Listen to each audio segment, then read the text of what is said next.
There was money in that banana stand. Well, it's all gone now, Dad. There's $250,000 lining the walls of the banana stand.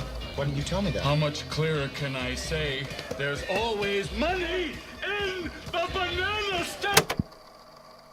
And now the story of a wealthy family who lost everything, and the one son who had no choice but to keep them all together. It's Arrested Development, which also happens to be one of my all-time favorite TV shows, and today, you're gonna find out why. As with most TV shows, Arrested Development has its own brand of comedy, but it's nothing like the generic stuff you might find on other shows. I've watched through this show countless times, and I think I've arrived at one absolute truth about Arrested Development. Almost all the comedy in this show derives from some form of miscommunication.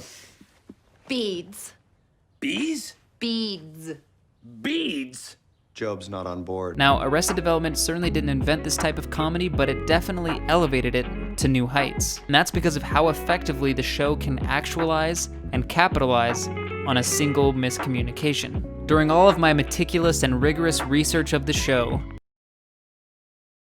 I think I found two main categories of miscommunications that are consistently repeated throughout the show. And what we're gonna do today is identify these categories and talk about what the show does to pull them off and turn these miscommunications into simple yet clever comedy. Okay, so if you've never seen Arrested Development, I'd imagine you're probably pretty confused right now, but don't worry, I'm gonna break things down in a way that hopefully makes sense to someone who's never seen it.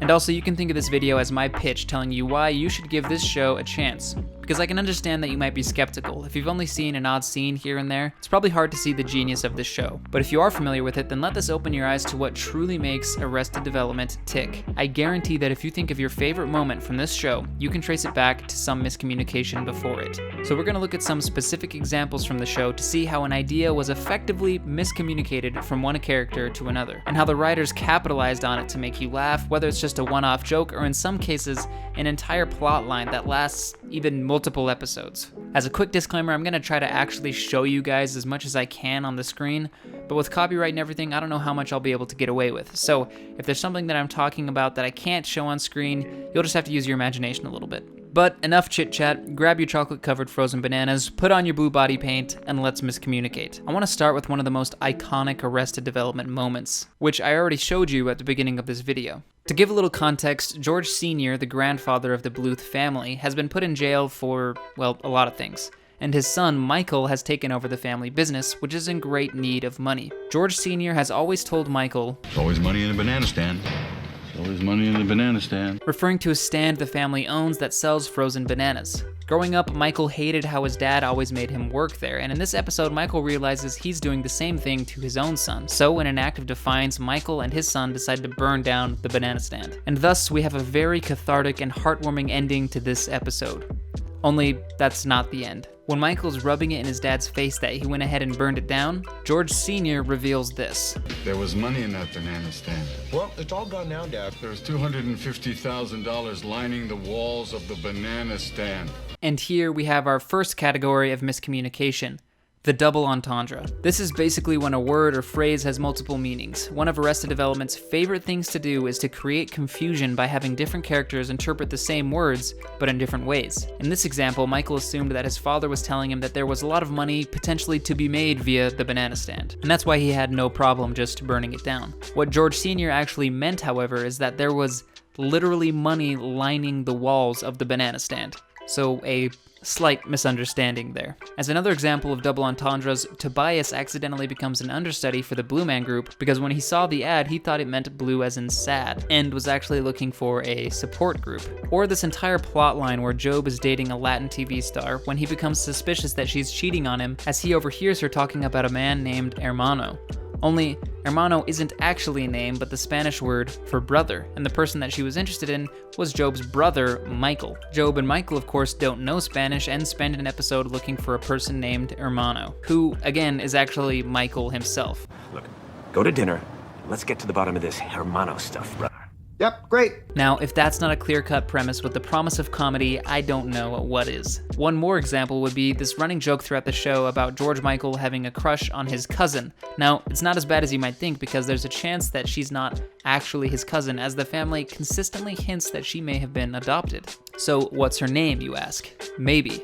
That's her name. She is literally George Michael's cousin, maybe. Without seeing that sentence written out, you can see how it can be interpreted in two different ways. That one is more just for the audience, but still they turned the name of a character into something that could be interpreted in different ways. And in this show, they love to create confusion with names. Heck, they even do it with faces too, as George Sr. has an identical twin, Oscar, who is used throughout the show to create miscommunication between the characters as well. So these double entendres are all over Arrested Development, and again, you see them at varying scales. Sometimes it's just for a one-line joke, and sometimes it's what sets the plot in motion for an entire episode. And I could make a video that was hours long going through more examples of this, but hopefully you get the idea from the few that I've explained.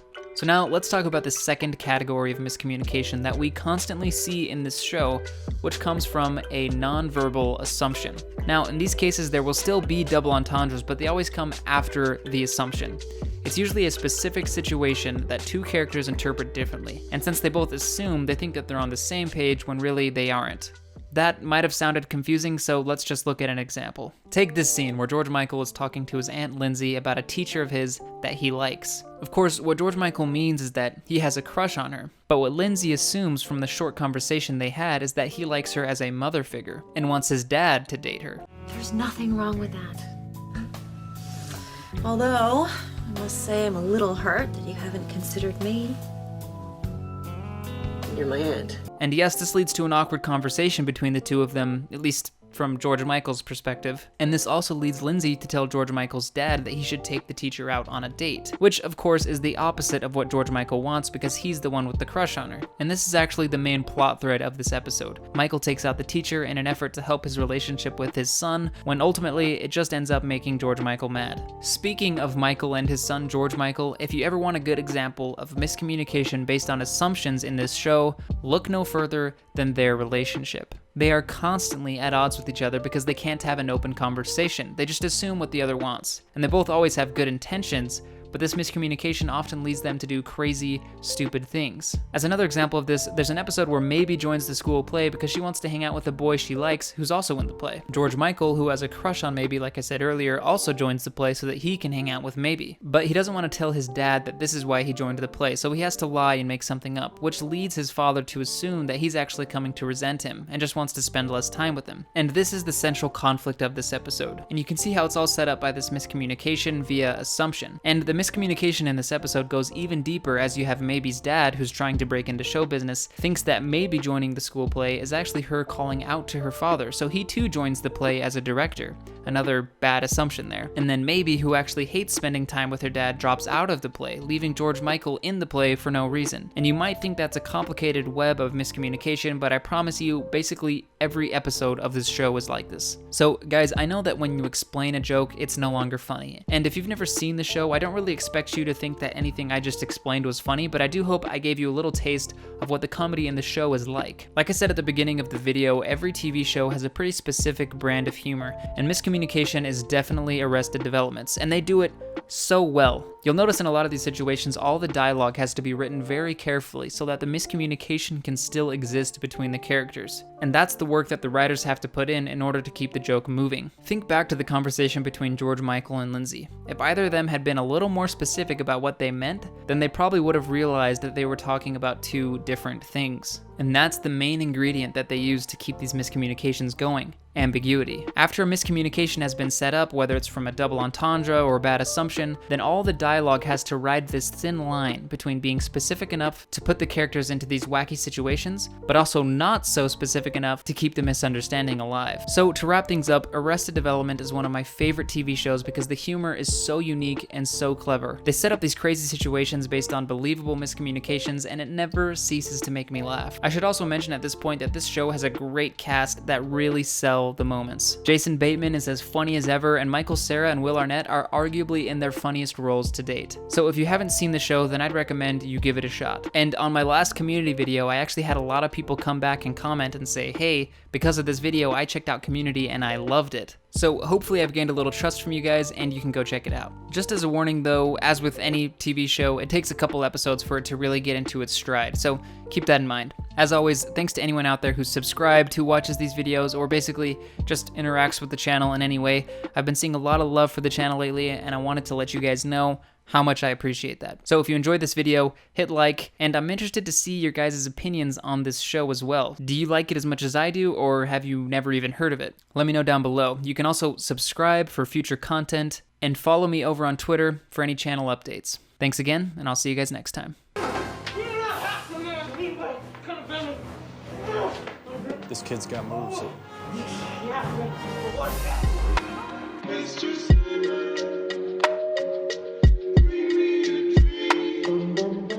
Make him the cutest that I've ever seen.